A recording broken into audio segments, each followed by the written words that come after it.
It's apropos that a storm delayed this review, as there's been a cloud over my M&P 22X. In short, it's been rough at best, but let's get into the long version of that. I got the 22X because I figured it would be a quick and easy review, and because I wanted something like and similar to my M&P 5.7. On paper, the 22X sounds great, an optic-ready ambidextrous 22 with 20-round magazines. And I figured since it was Smith and Wesson, it really wouldn't give me any trouble at all. In the business, we call this foreshadowing. After picking up the 22X, I pretty much rushed right home to install an optic on it. Now you have to remove the rear sight and install a plate that covers up some exposed mechanism.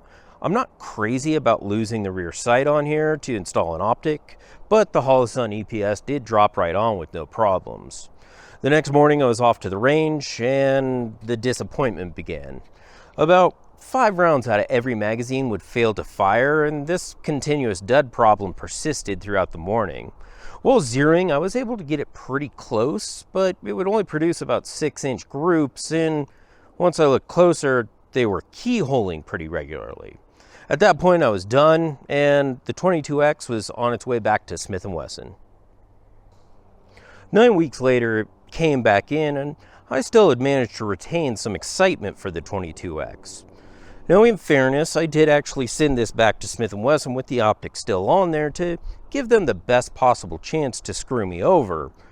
Well, when I got there, the optic was right there where I left it. No sticky fingers in Tennessee. So, again, off to the range I go, and the third round failed to fire.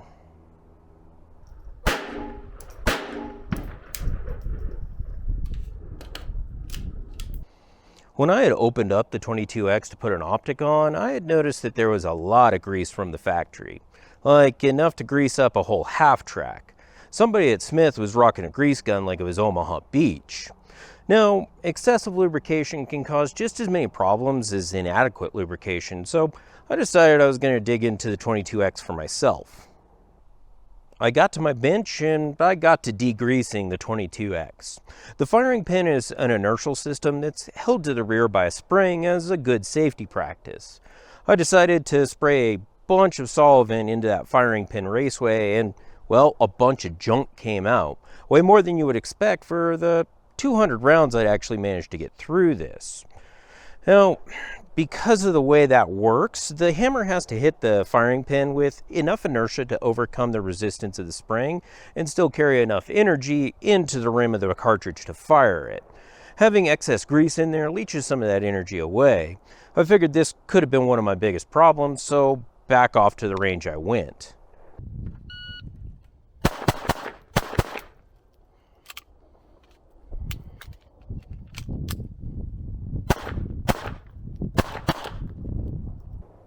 And it helped. I went from about 5 rounds in every magazine failing to fire down to about 1 in every magazine. At this point, I decided it was time for some math. So I got 4 different kinds of ammo and went to the range and started shooting and recording all of my issues. First up was Winchester Super X, not the most well-regarded 22 ammo out there. Out of 160 rounds, I had 9 failures to fire. That equals about a 5.63% failure rate.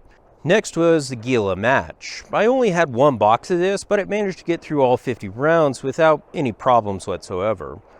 Next up was Federal Auto Match, an ammo that I've had really good luck with, and it's kind of become one of my go-to favorites for bulk ammo.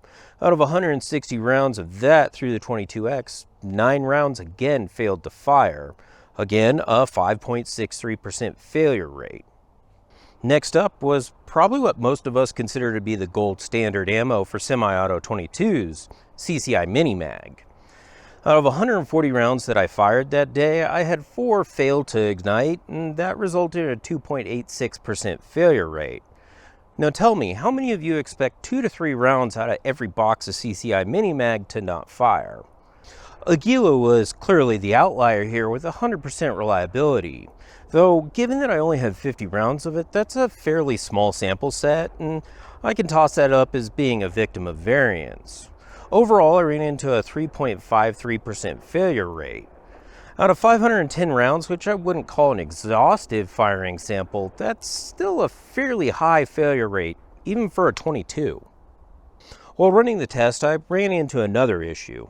About halfway through, the slide started to get sticky until it finally just completely locked up. After sitting on the bench for a couple of minutes, the problem seemed to resolve itself. I started going again, and again, it just completely locked up. I think thermal expansion is the most likely culprit here. I wouldn't exactly call it an issue because I put 500 rounds to this thing in less than 40 minutes.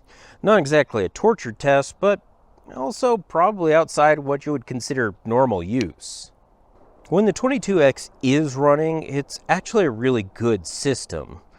The trigger is fairly good with 6 millimeters of take up to the wall, where about 2.5 millimeters of creep rolls through the brake with you at 3.5 to 4 pounds, and then you have 4 millimeters of over travel.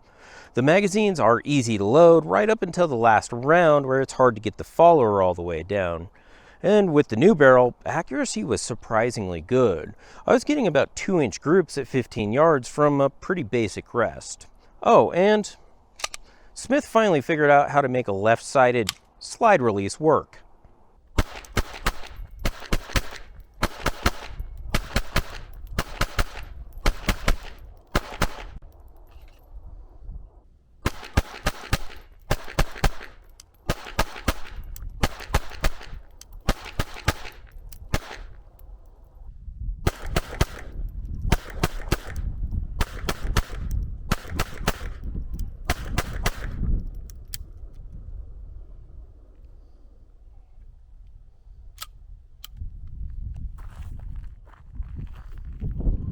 I don't really like to do negative reviews of products, particularly ones that I'm actually excited about, but I also refuse to lie or omit anything in these videos. Because of the issues with my 22X being so pervasive, it's really hard for me to recommend this at all, and to some people that's as good as a non-recommendation. I pick nits on a lot of the systems that come through the project because, well, there is no perfect system and there are no free lunches. That's just life. If I have a good experience with a system in here, that's great, it's an example of one. If I have a bad experience with something, great, it's still a sample of one.